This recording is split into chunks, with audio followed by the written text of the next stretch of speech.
everyone, I'm Daniela and welcome to Black Cat Kitchen. Move over, charcuterie board.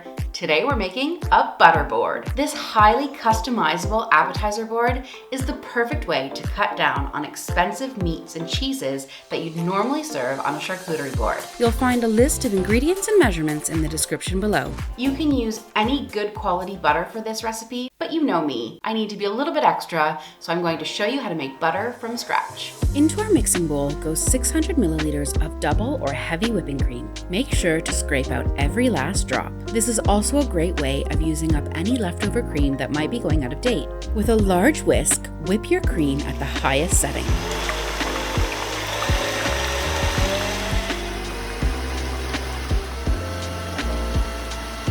When it looks a little bit like this, scrape down the sides of your bowl to make sure all of the cream is evenly whipped. You'll start to see the buttermilk separating in the bottom of your bowl.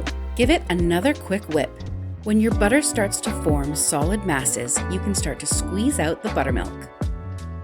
You'll want to squeeze out as much buttermilk as possible and then transfer your butter to a bowl of cold water. Bring the pieces together in the bowl to create one cohesive ball of butter. You'll want to continue squeezing this under the water so that it helps to wash away any excess buttermilk. And there's your fresh butter ready. And don't throw away that buttermilk. I like to measure mine out and then freeze it in a bag. It's perfect for scones or pancake or pound cake. Butter is such a versatile ingredient. You can salt it and just use it on a piece of toast. You can add herbs and spices and just use it as a compound butter. Or you can make a butterboard like we're going to do today. To make our butterboard for about 4 people, I'm going to use about 100 grams or a third of the block of butter that we made. You just want to start spreading it onto your board. It doesn't have to be neat at this stage. Once you've got enough butter on your board, start creating pretty little swirls. You can use a butter knife like I'm using, or you can use the back of a spoon. And now to prep our toppings. We'll start by chopping some walnuts into fine pieces. I'll be using about a tablespoon. And then we'll cut pretty little slices from our fig. I think crescents look the prettiest. You want your fig to be thin enough that you can scoop it up with your butter knife and spread it onto your bread.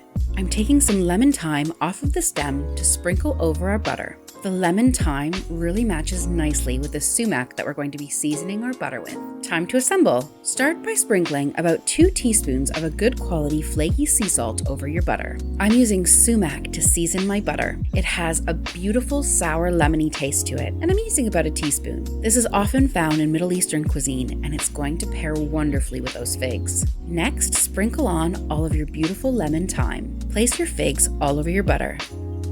And then sprinkle your chopped walnuts all over the top. Add a healthy drizzle of honey.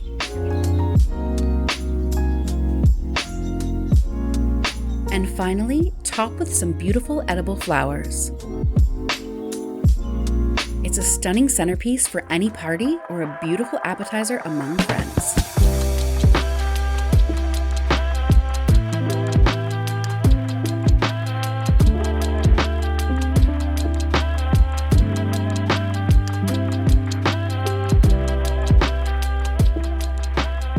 That's delicious. Thanks so much for watching. If you're looking for more great appetizers, check out my whipped feta video. Be sure to give us a like down below and hit that subscribe button. And if you like this butterboard, let us know if you want to see more toppings in the comments below. See you in the next video.